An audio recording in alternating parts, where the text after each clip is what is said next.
Hello guys, pang-anim na pouch na ako ng Hair Glow.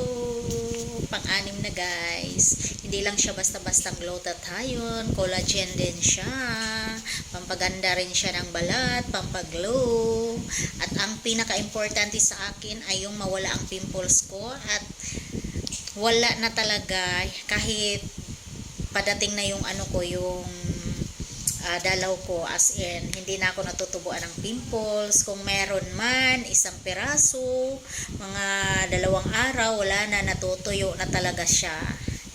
Mabilis niyang pinapatuyo ang aking pimples, tapos hindi na rin ako nakakaramdam ng bloated. Ganun guys, napakiramdam ko dati yung parang ang taba-taba ko, laki-laki ng tiyan ko, yung pala bloated lang. Yan. Dahil dito nawala yun lahat, and then iniinom ko nga pala to guys sa gabi kasi pampasarap din siya ng tulog. Ayan. Kaya nag-glow ang balat kasi maaga kang makakatulog.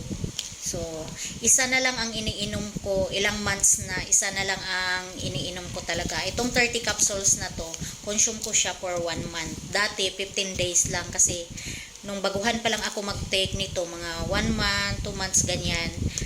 Twice a day ko siyang tinitake. Ngayon, once a day na lang.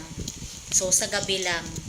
Kasi, pag tinitake ko siya sa araw guys, talagang aantukin talaga ako. So, I decide na i-take ko siya sa gabi para tamang-tama, maaga akong makatulog dahil gumigising ako ng alas 4 ng madaling araw. Kaya, maaga akong makakatulog. So, ayan, sa mga bloated dyan, may mga pimples at gustong mag-glow ang balat, i-try nyo ang Hair Glow guys. Napakaganda. Magbasa din kayo ng reviews nito. Ang daming magandang feedback. Maraming nag-take ng Hair Glow guys. So, subukan nyo na. I-try nyo na to. Mura lang. 349 ang pouch. Pero kung makakuha kayo ng discount, nasa 200 plus na lang. Kaya try nyo na.